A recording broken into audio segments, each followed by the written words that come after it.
Bonjour à tous et bienvenue dans une nouvelle vidéo. Aujourd'hui, je vous embarque enfin pour mon départ en Algérie. Donc là, aujourd'hui, on est lundi à ce moment-là où je vous filme. Direction l'Algérie. Donc comme je vous l'avais dit dans la précédente vidéo où j'avais reçu l'appel de... Bon, ça fait répétitif un petit peu de l'Algérie pour les démarches qu'on avait fait il y a 3 semaines. C'était pas prévu. On attendait une réponse, mais on n'avait plus d'espoir. Donc enfin, on nous a contactés. C'était un peu la course, mais alhamdoulilah. Je ne sais pas encore pour combien de temps on sera là. En tout cas, à la douane, tout s'est bien passé. Ils ont contrôlé les tests PCR et ça a été. Arrivé à Alger, ils ont recontrôlé encore.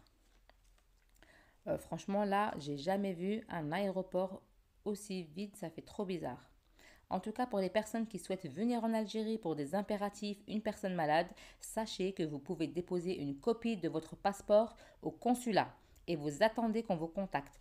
Par contre, on ne choisit pas les dates. Alors c'est un peu compliqué pour les personnes qui travaillent.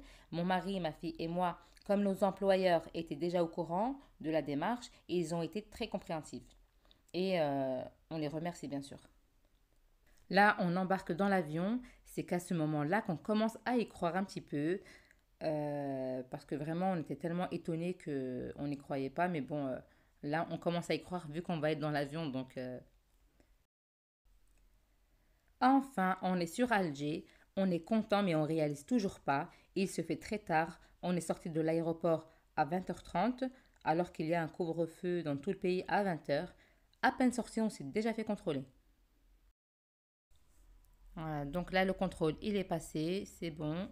On a juste présenté les passeports avec le cachet de la douane et puis on nous a laissé passer, c'est bon, tout va bien. Là, on a de la route à faire, donc on va y aller tout doucement. Et puis, comme vous voyez, là, il y a pas un chat sur la route, donc on va rouler tout doucement jusqu'à ce qu'on arrive. Et j'espère que toutes les personnes qui souhaitent venir en Algérie, qu'elles pourront le faire et qu'on les recontactera au plus vite. Pour l'instant, nous, on essaye de voir le paysage parce que ça fait longtemps qu'on n'est pas venu. Moi, pour ma part, ça fait un an. Mais bon, comme il fait nuit, ben, on voit rien du tout, donc c'est pas grave.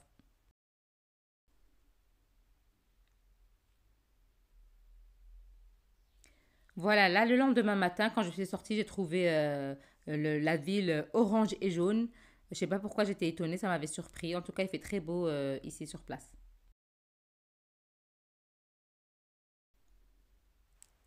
Et bien sûr, on n'oublie pas les repas locaux, les spécialités de chez nous. Donc, je vais partager avec vous quelques petits moments. Là, comme vous voyez, ça s'appelle un mehres. Franchement, donc, dès qu'on arrive ici, nous, dans notre ville, surtout mon mari, il est accro. C'est la première chose qu'on mange. Donc là, vous voyez que je suis en train de faire une galette. C'est pas la seule galette qu'on a faite parce on en a fait trois et dans chaque meheres, comme on dit, il y a trois galettes dedans. Donc c'est fait à base de piment, de tomates, là comme vous voyez. Bon, elle, ma tante, elle a mis les tomates et les piments ensemble. Moi, pour ma part, je les sépare. Mais bon, chacun sa technique. Voilà, ça c'est du piment qui pique beaucoup, hein. C'est le piment avec lequel on fait la rissa. Voilà, donc il n'y a jamais assez de piment, donc encore du piment vert qu'on a fait griller, que là je suis en train d'éplucher. C'est fait à base d'ail, de coriandre. Ça, c'est surtout un truc qu'on mange en été. Franchement, en été, c'est inévitable, mais de toute façon, il n'y a pas d'heure et il y a pas de saison pour manger ça. La coriandre aussi. Donc là, la deuxième galette, je ne vais pas tous les filmer parce qu'on en a fait beaucoup. Et ça se mange pas seul. Il faut être beaucoup. C'est plus convivial quand on est beaucoup. C'est pour ça nous, on en a fait trois. Mais en général, le premier, c'est le meilleur. Donc là, à l'intérieur, il y a l'ail, la coriandre. Et comme il n'y a jamais assez de piment, donc elle a rajouté encore une plaque de piment qui était au congélateur. Voilà, là on met du sel. La première galette qui est cuite, on la met à l'intérieur pour pouvoir la broyer avec les autres ingrédients. Et on attend que les autres reviennent. Voilà, et on va les mettre une par une. Et on rajoutera la tomate et le piment qui a été mixé. Du coup, donc elle les a mixés au robot et on va les rajouter petit à petit à l'intérieur, comme vous voyez maintenant. Là, c'est chaud et il faut qu'il reste chaud. Il faut que ce soit mangé chaud. C'est pour ça qu'il faut que ce soit fait rapidement. Voilà, il faut avoir de la force aussi pour écraser tout ça parce qu'il y en a trois à l'intérieur. Voilà, ça c'est les derniers morceaux, donc j'essaie de les imiter au mieux parce que comme tout est déjà broyé à l'intérieur, donc là il ne faut pas que ce soit des gros morceaux. Donc ça c'est vraiment les derniers petits morceaux de galette que je vais rajouter et après il n'y aura plus qu'à. Voilà, comme vous voyez. Par contre, ça, on gère le piment, mais là, je crois qu'on a un peu abusé. Entre le piment rouge et le piment vert, je crois qu'à mon avis, là, ça va être chaud, hein. Voilà, notre mehrez, il est prêt. Et maintenant, il n'y a plus qu'à aller le dévorer.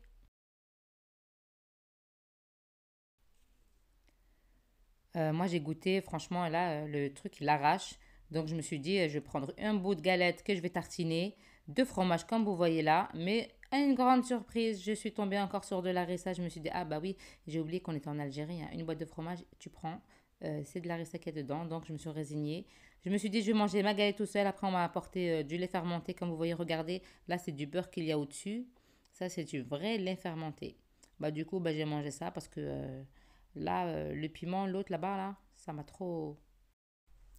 Donc, du coup, j'ai décidé de faire un peu de croquis. C'est un gâteau, bah, vu son nom croquis, bah, croquant. Et c'est un gâteau que j'aime bien, c'est pas trop sucré. Je me suis dit, parce que j'en avais marre de manger des dattes le matin, parce que ici, c'est la période dattes, orange et citron. Donc, je me suis dit, je vais en faire un petit peu. Donc, je partage avec vous. Bon, bah, j'ai pas mon pétrin, donc du coup, j'ai tout fait à la main. Donc les ingrédients, vous les avez vus inscrits sur l'écran. Donc il y a les œufs, le sucre, la vanille. J'ai mesuré les œufs avec un verre et ce même verre-là, je vais mesurer le sucre et l'huile. Vous regardez le même verre. Alors là, c'est un peu de sel. Voilà, je vais venir mélanger à la main, bien sûr, même si j'aime pas trop, mais bon, là, j'ai pas trop le choix.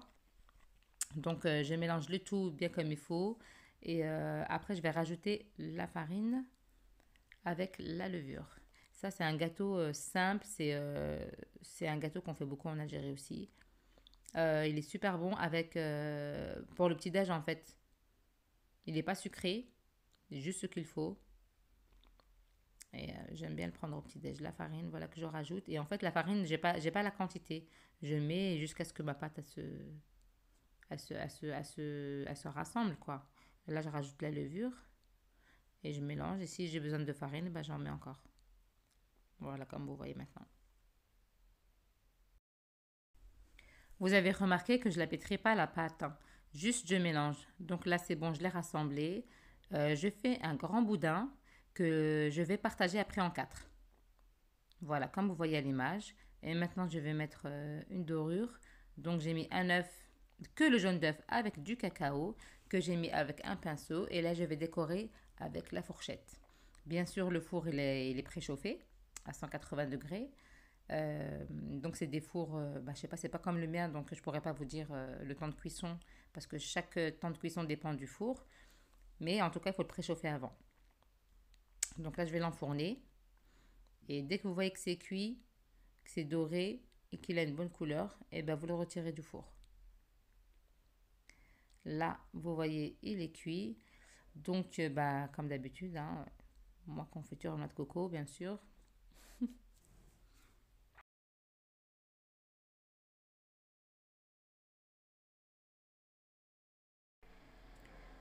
Donc là, je vous ai mis donc deux boudins, un simple et un avec la confiture et noix de coco.